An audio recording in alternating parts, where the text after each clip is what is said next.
Welcome back to the Faculty Factory podcast, friends. It's Kim Skorupski here looking at my friend, Dr. Ann Walling. Friends, Dr. Ann Walling, MB, CHB, is a professor emerita at the University of Kansas School of Medicine, which is in Wichita, Kansas. She has a wonderful story. Born and raised in Scotland, did her training and postdoc in London, had a husband who brought her to Kansas, and she never left and fell in love with Kansas. And she has recently released the second edition of her book entitled Academic Promotion for Clinicians, a practical guide to promotion and tenure in medical schools. And we're going to talk about one chapter in particular that I love, Strategies for Success, the Long Game. So tell us how you came up with the idea of the book and what motivated you to pursue the second edition.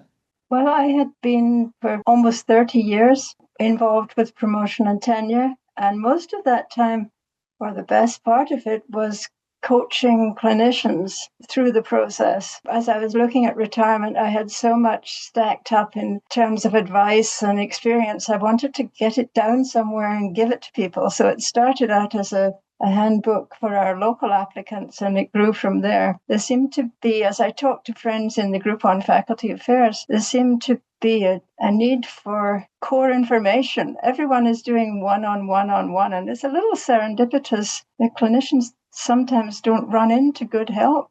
It can be very serendipitous whether they get good help or not.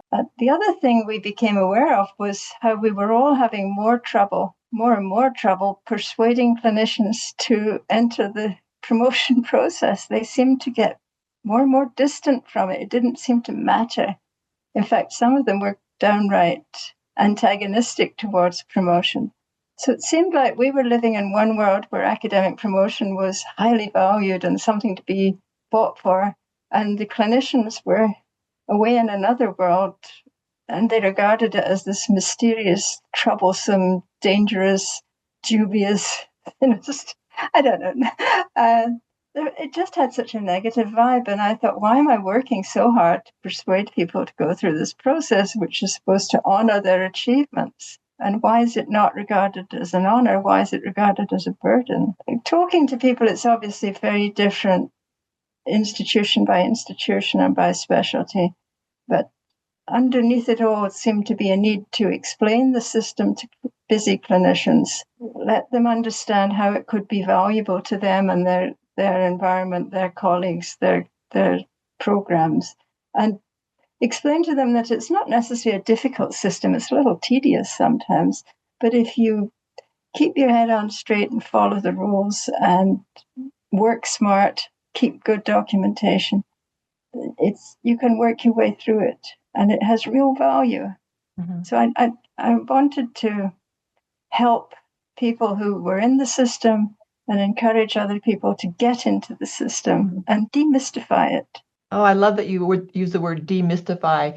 Here at UTMB, we're planning a whole June series on demystifying the promotion process. We did that at Hopkins as well, because I think you're right, Anne. A lot of faculty members think of it as it's just such a big black box. It sounds like a lot of work. And so when you kind of blow that smoke away and be very transparent in the criteria, and then we bring panelists of recently promoted faculty members so that they can share their stories and say, yeah, there's an element of tedium, as there is in anything when you have to document something, and it's doable. This is how I did it.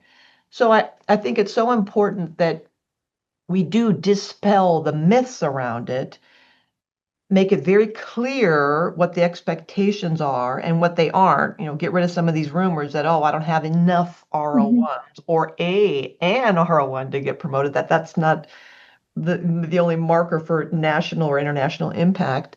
And so I think it's very important that we provide these programs and resources for faculty so they understand this. And you said something earlier, though, that I really would love for you to explain more, the value. Yeah. What is the value when given the current state of academic health, it's so different from how it used to be back in the olden days. How did you convince faculty of the value of it? Like they might say to you, I don't care about that stuff, Anne. I just want to treat patients. I want to discover, cure, prevent disease. I don't care about roles and titles and promotion. I think you put your finger on the absolute crux. We've got to get to a place where all our faculty, especially the clinicians, want to be promoted because it's intrinsically valuable and valued by their colleagues. So everyone, especially chairs and academic leaders, we have to really say getting promoted, especially the associate professor jump, that marks you out as someone different, as a role model. So in the book, I talk about, I don't like military metaphors, but it was the best I could come up with, that instructors and assistant professors are the workhorses, the soldiers. They do their jobs. They do it very well. They're held by annual review to excellence in what they do, but they are the ground troops. Associate professors are the officer corps. They don't just do it well. They're also thinking constantly about the next steps, the innovations, the improvements, how to leverage things, how to do it better. So there are curriculum people, our clerkship directors, our program directors. They're the people that other people are looking to innovate and change. They do their core activities very well, like the assistants and instructors, but they're recognized as the go-to people, the ones who mentor and change. And that, for me, is talking to faculty members and say, are you a worker? Are you an officer? Are you always thinking about how to do it better? Or are you happy to do it as it is? And you can see the light bulb come on. So we're looking for those bright sparks, the change leaders.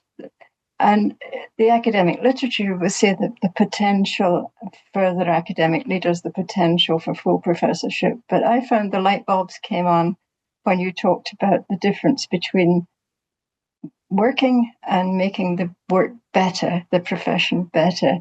It was very different for different people. And I had a large number of community-based residency faculty who, of course, thought academics were pointy heads and didn't want anything to do with it. But they were motivated by accreditation for their programs. Mm-hmm. Now, program accreditation includes a small part for faculty. And are the faculty engaged? Are the faculty good at up to date with everything they're doing? Are they?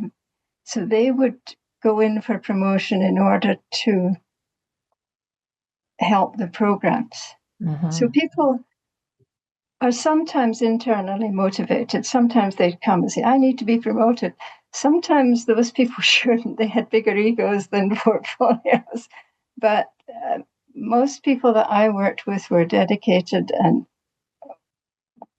I could get them to be motivated for promotion by looking at the good it did for the program, for the medical school, for other people. But my real philosophy and dream is that academic promotion is a recognition mechanism, and that it does recognize the people who don't just do the work, but they are constantly trying to improve and expand and extend the impact of the work. Then you take it further, the generals are the full professors. They're really thinking strategy at a high level, and they're very competent, very, very thoughtful. But it's a nice metaphor. It has its limitations, but it works pretty well. If I'm thinking about the workhorses, the soldiers at the front lines, who are the instructors, assistant professors, then the officer rank, who are at the associate professor level, and then the generals, who are the professors, how do you think about, Anne, how do you think about those transitions? Are some of those officers destined to stay at officers? How do you identify the officers who are ready to be or should be generals? Or is there in your mind, is there a logical progression that if one goes to become an officer, then one should go on to general? It's kind of baked in. Or how do you see people who are like, no, I'm happy being a soldier. I don't want to be like those officers, and I certainly don't want to be like those generals or an officer going, whew, it was a lot of work getting here. I'm done. I'm fully baked. Thank you very much. How do you think about and how have you experienced that progression that I think in sometimes military terms, it's you see some people who rise through the ranks because they're always heck bent on I'm going to make it that way and I'm going to do whatever it needs to happen to get there. And then there are others who in the military are completely happy doing just that. So how do you think about in academia that same progression that happens or doesn't happen or should happen or shouldn't happen?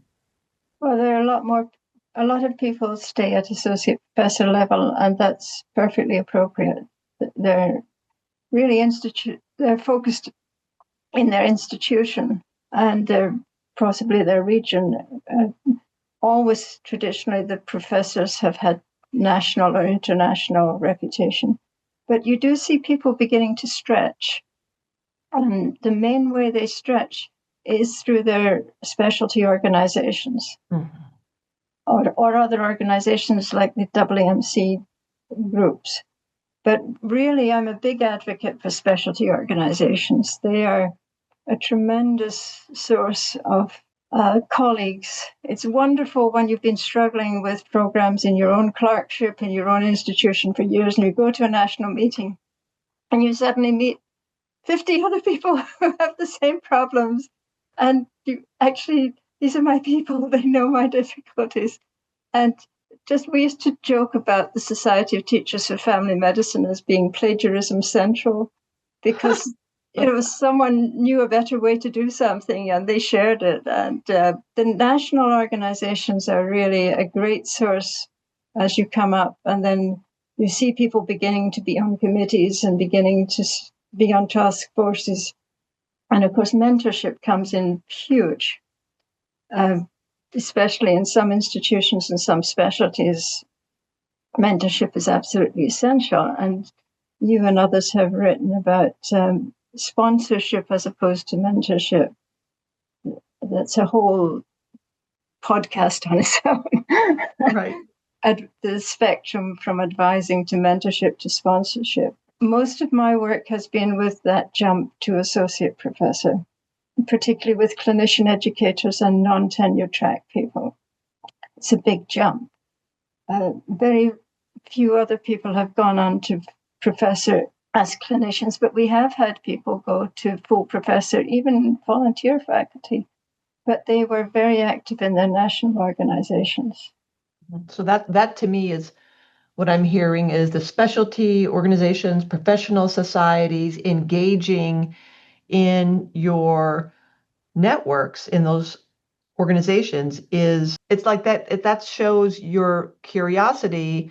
It's an example of impact and service and leadership at that level. It's not only on a personal level, it's rewarding because, as you said, you are seeing, aha, you're just like me. You have a sense of people get me, they understand me. I'm not alone in this. And there's opportunity to move the field forward, to grow the science, to learn from each other. So I'm thinking then from a leadership level, if I see faculty members who are instinctively curious and engaged at that society level with peers, that's an indication of you have a hunger for, an interest in, there's something in there that is indicative of leadership and progress. It's lifting your head too above your specialty. In a very large institution, you see people wanting to improve the whole institution, and they come up that way. They get involved with task forces or accreditations or things that cover not just departments, but cross-department. As a faculty affairs professional, you know it when you see it. The light bulb comes on, and they're often very modest people, but they're effective. And they're the ones that other people look to, that their peers listen to. I've seen people and talked and coached faculty who are doing all these things, and then they don't actually even recognize that they're promotion ready. So I'm curious what you've experienced on your end with faculty members who are doing all these things? They have this idea in their head that they can't get promoted or they're not promotable because back to what we were saying earlier, they have these myths or misunderstandings of what the qualifications are. They have this kind of, I don't want to say imposter syndrome, but I've talked to many faculty members who think, well, I'm not one of those people. So how do you help educate faculty members who are doing all these things but can't see the alignment with criteria for promotion? So you're talking about the kind of wonderful faculty member who comes in or is forced to come in, and they've actually have all the criteria. They just didn't realize it. They just thought they were Yes. doing a good job. Exactly. Yeah, there's this niche of faculty members who I think they come to our sessions and they kind of, as you were saying, the light bulb, they go, well, that's just something I do. But they don't recognize that they're making impact, they're having impact in their field, in their practice, in their science, in their, locally, regionally, nationally, internationally, but they're very modest because they don't feel like they don't have all the R01s. They don't have the big publications in Cell or Science or Nature. So they think, I'm never going to do that. How do you help them see that impact if they Well, can't see it we're themselves? assuming they're on the right track and Okay. that their achievements match the criteria for the track, because that's my real big message is be on the right track and know the criteria for that track. But those people who have all the goods but just don't realize it, they're my favorite people. So, as I said, a lot of them you can make them make the jump to going through the process by pointing out the benefit to the unit, whether it's teaching medical students or especially teaching residents. You say, this will really raise the profile of your unit. It will help with accreditation. It's a buzz. And the other thing is, you're really good at your job, and this is the only way the university, the academic unit, has to acknowledge you and hold you up as a role model. And of course, if they don't run for the door when I say that, I say, no, you're really good at your job, and you're better than the average Joe, and we really would like to give you this gold star award. And you can see it kind of working on them. Of course, talk to their supervisor, their chair, their program, their director, their leader, because they have to support it. And it's the community of practice. If the community of practice thinks it's all rubbish and is going to mock them for even trying, that's a bad situation. But if you can tickle everyone's vanity a little bit and make sure there's a celebration once it's achieved and it is a big deal, next thing you know, there's another person in your office wondering. Uh, But there are a lot more people, Kim, if I could start at the beginning, who are, I call the accidental faculty. Good clinicians who join the faculty or their institution gets bought by a medical school and suddenly they are clinician educators, and or they come in after residency because they can't think it's kind of neat to teach and they assume that it just kind of happens. So people are suddenly appointed as assistant professors, clinical educator track, and they think that's fine. Somebody in the system will look after them. Their boss will tell them that's the stuff. I'm busy with patients and students, and I don't need to worry about this stuff. And they sign contracts, and off we go to the races. So one of my big messages is don't do that. Be very deliberate. And Roberts, in that book about handbook for academic faculty, pummels this. Even though you're desperate for a job, you can negotiate, and you must do your due diligence. Please look at that academic track. What is it? Is there a choice? There's usually a choice of 3 or 4 tracks. Which one sounds like you and what you want to be? Are you really someone who wants to do 80% patient care and a touch of teaching on the side? Or you really like teaching and you'd like to do more like 30 or 40% teaching? But before they know where they are, they're locked into systems. and there's no room. It's quite difficult to change sometimes. So my big message is, please be an informed consumer. Before you sign a contract, ask questions. I know that's a little naive, but I do wish people would do that. Get on the right track and know that at the very beginning. It's a very, very important lesson, Dr. Walling, especially with all these mergers and acquisitions. You're right. All of a sudden, that's the accidental faculty. Oh my gosh, how wonderful. I'm a faculty member at XYZ University. This is fantastic. Yeah, sure, sign me up. And so I can see how it'd be unfortunate in all the hullabaloo and the smoke and all the, the paperwork involved in mergers and acquisitions that people get excited about and jump on board and then say, wait a minute. And now you realize I'm in what kind of a game? I'm in academia with what are the expectations? What does this mean for me? Now you see colleagues and peers who are doing different things, and how come I can't do that? Because you didn't really think about or explore, or it wasn't explained to you what that academic title means. It's not just a slap now you're a professor. What does it mean? Especially someone coming from the community and not familiar with the academic enterprise. So that is a really important lesson, Anne, and doing research and pausing a moment. And sometimes it's not only, I get a little bit touchy when we make it seem like the faculty members didn't negotiate well. They didn't ask for the good salary. They didn't ask for the resources. They didn't ask for the office space or the lab or the title or the percent protected time to do thus and such.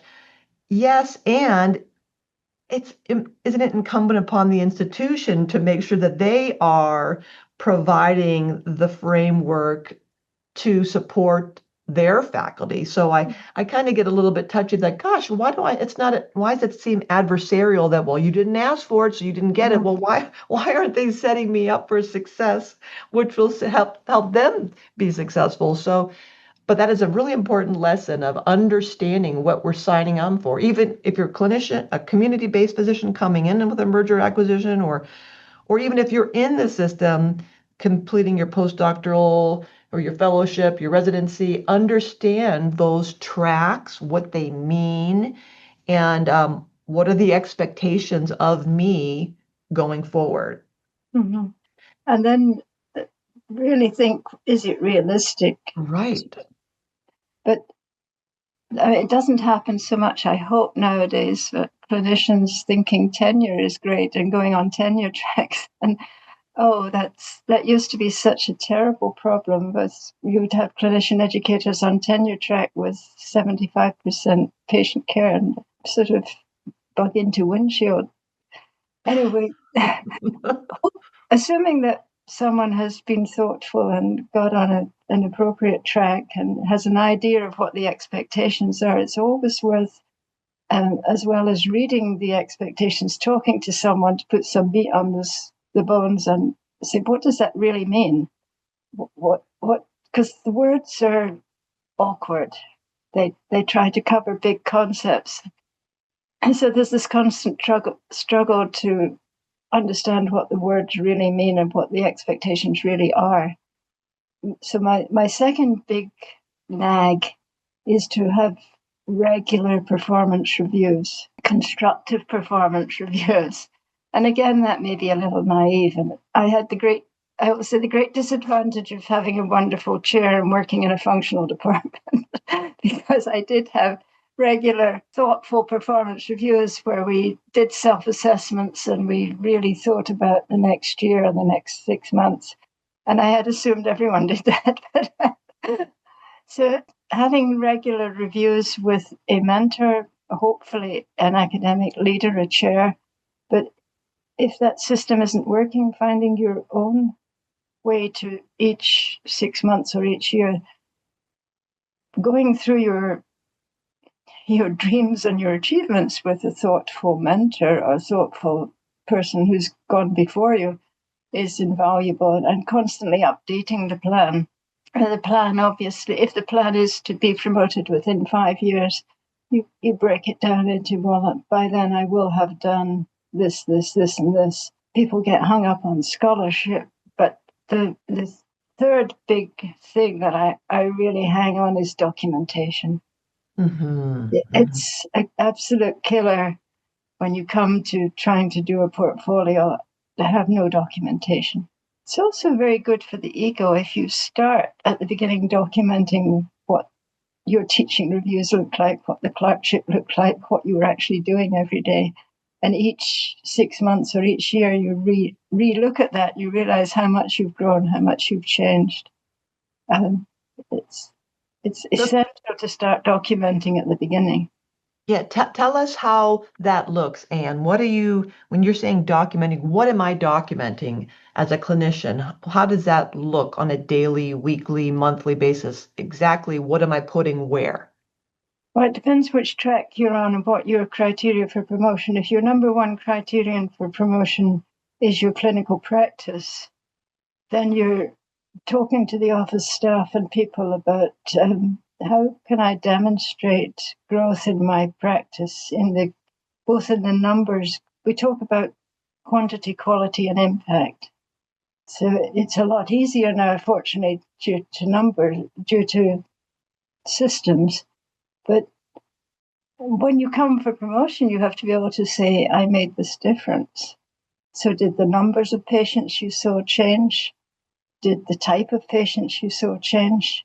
Are you drawing in patients from a wider region? That's a big deal. Are you having an impact? What are your have the outcomes of your practice changed? It's all about quality improvement stuff. It fascinates me that clinicians do a lot of quality improvement stuff for other people or for the institution, and they never think about doing it for themselves. So that's another metaphor that one can use a lot. Is it's just a matter of being able to document in 5 years' time what difference you've made to the clinical practice, and to be able to explain it to a reviewer who knows nothing about it and may have some very strange ideas about it.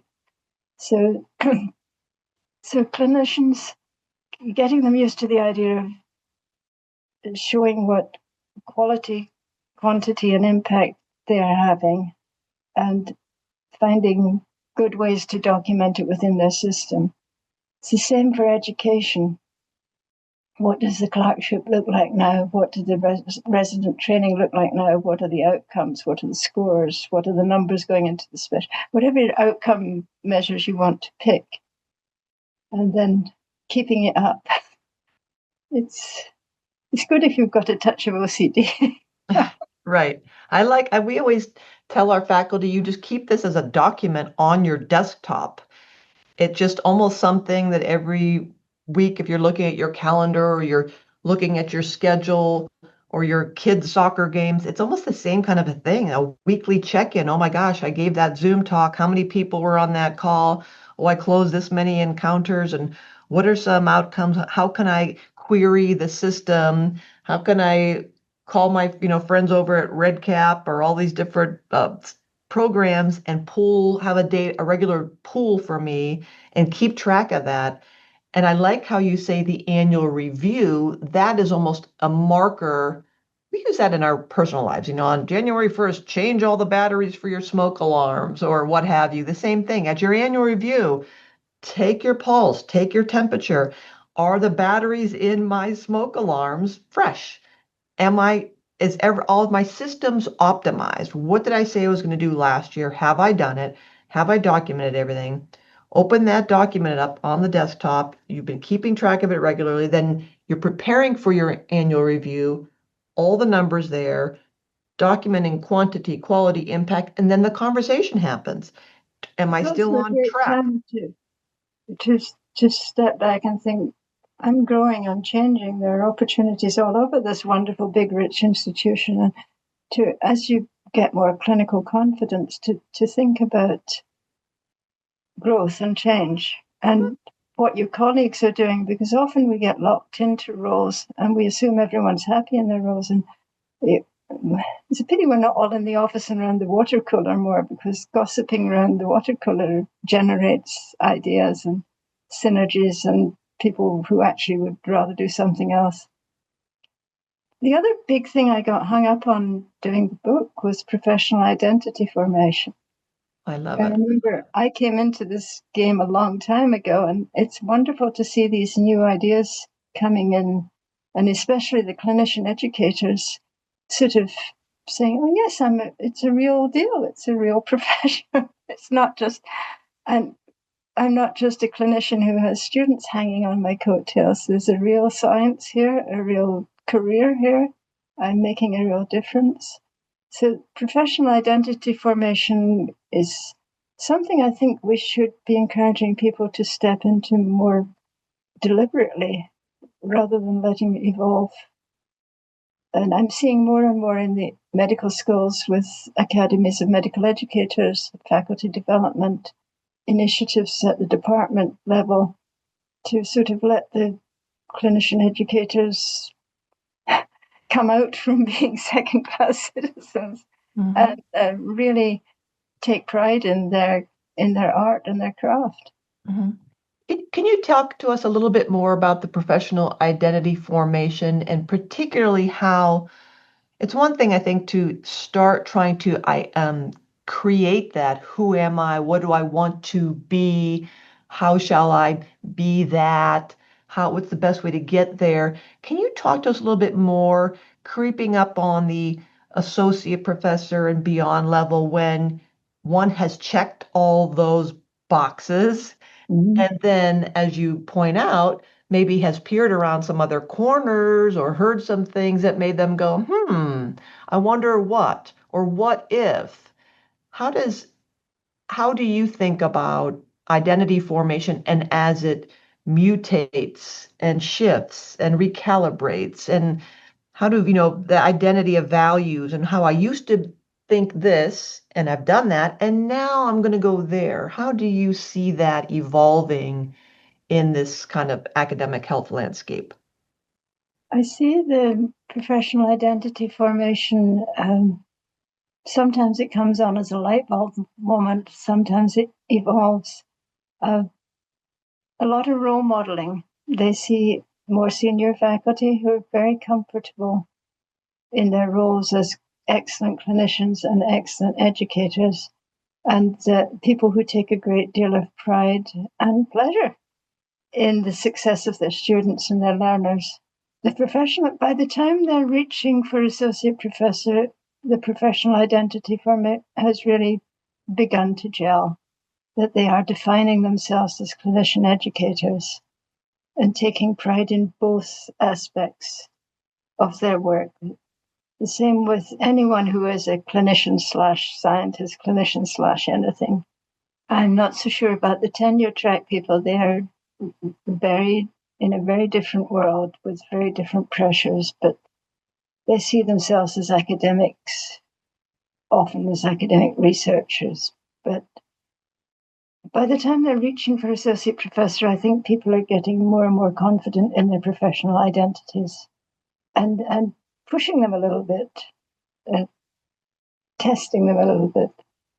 I think we're very fortunate. Well, I know we are very fortunate and privileged to work in this space because of the growth mindset and how just the nature of the work we do feeds our curious brains, that we are free to change course and to be curious and explore alternatives and different ways of doing things. And when we tire of or stop growing or are intrigued by something, that we have that freedom to pivot and to pursue new lines and to redefine ourselves. So I'm really curious about that. And I hope we can have another conversation in the future.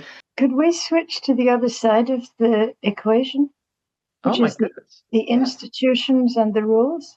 Oh my gosh. Let's do. Because we see the faculty growing and adapting and working, and we've talked very positively about a very difficult situation. But there's still the other side of it. The institution sets the rules and the criteria and the expectations and recruits the committees. And the committees have such a bad reputation among the clinical faculty for just counting RO1s or just counting papers. And I'm really worried and think a lot about this culture clash between the university with the traditional tenure-oriented promotion mindset and the rigid committees and things. And the committee members, and most committee members I've worked with have been really hardworking, dedicated, honest, straight people trying to do a great job. They come from their own environment with their own value systems. And I think faculty affairs professionals have a real task on their hand to try and work with committees to see the same things in the criteria and take the same meanings from the criteria as one another and as intended. So you can't help reading a portfolio from your perspective. If you're a bench researcher, you're automatically going to start counting papers. If the rules really say, well, that's important, but not what we want is to talk about scholarship in a wider context, and we have these Glasser and Boyer concepts. But people are ingrained in their own worlds, and there's a real piece of work that the institution and you and I and the people in GFA struggle with. So we're working on the one hand with the faculty, but we also have to work with the system. And the system is so complicated. I can't think of a better way to do it, because it's always got to be a peer decision by knowledgeable peers and an award from the body of the faculty. But it's so cumbersome and so expensive. You're everything. Everything involving people is complicated, right? Everything. Can we think of a better way or better system? We're all smart people. Telling the faculty, if you only achieve excellence or go work hard at your job and really achieve excellence, go beyond your job and can document it, that you're an above average and you've done all these things, we guarantee you that our system will see it that way and our committee will read it that way. And I know we all spend a lot of time coaching reviewers and having mock reviews and that kind of thing, but it just seems to be that that's where the disconnect is. Right. When you have reviewers who have been on committees for years and years, and you're right, sometimes we need refresher courses on new policies or broadening the definition of scholarship and reminders of this and that. It's a kind of a little bit of a jolt to the system, as you point out, that if I'm accustomed to writing, for example, a letter of recommendation for someone, and I've been doing this for 20 plus years, I open up a template and my brain automatically goes to a certain way of doing something. We are habituated. So it needs almost like that rubber band snap of, oh, that's right. I have to add in the realization or broaden my frame or my lens of what impact means in this particular instance. Or like when we're in search committees for faculty and the awareness of our own unconscious biases. That's right. I have to remind myself, or all those things of just managing ourselves. You have to bake that into the system of the constant reminder of what we're doing and why we're doing it and how we're measuring it. And we've been trying to define and measure scholarship in education for 30, 40 years. Yeah. But I see there's some movement that I was looking at the literature, and there had been a lot about 10, 15 years ago with working groups. But I see some movement now on milestones coming from the graduate medical education thing, milestones for clinical educators. So maybe it's taking on a shift, and maybe there's movement there. But we need to look at both systems and people. It's a very human process. Yeah, absolutely. Back to the idea of academic promotion should be a framework, should be difficult but achievable. And it should be a framework by which we reward excellence, by which we reward people who step up, step beyond. Still gives me goosebumps. Wow. Difficult but achievable. I like that. Yeah. It should be challenging but achievable. Sure. Because not everyone should be able to do it that easily, because then it loses its credibility. So it should be a stimulus, but at the same time a framework. This is This is what we think someone who is really good at their job, the ones who step beyond the clinician's clinician, the educator's educator. This is how we mark them. This is how we recognize them. Love it. Mm-hmm. It's a wonderful thing, but it's very difficult. It is, and we will continue. We will not give up. Friends, this has been Dr. Ann Walling, and she's been talking about the second edition of her book entitled Academic Promotion for Clinicians, a Practical Guide to Promotion and Tenure in Medical Schools. And we have a link on the website at facultyfactory.org. And thank you so much for being here and sharing your wisdom with us. Well, thanks, Kim. Thanks for tuning in to the Faculty Factory podcast. We are a faculty development community sharing tools to build academic leaders in healthcare. Maybe you want to be interviewed on the podcast? Please visit facultyfactory.org/contact and send me a message there. The Faculty Factory podcast and website is sponsored by the Office of Faculty Affairs at the University of Texas Medical Branch in Galveston, Texas.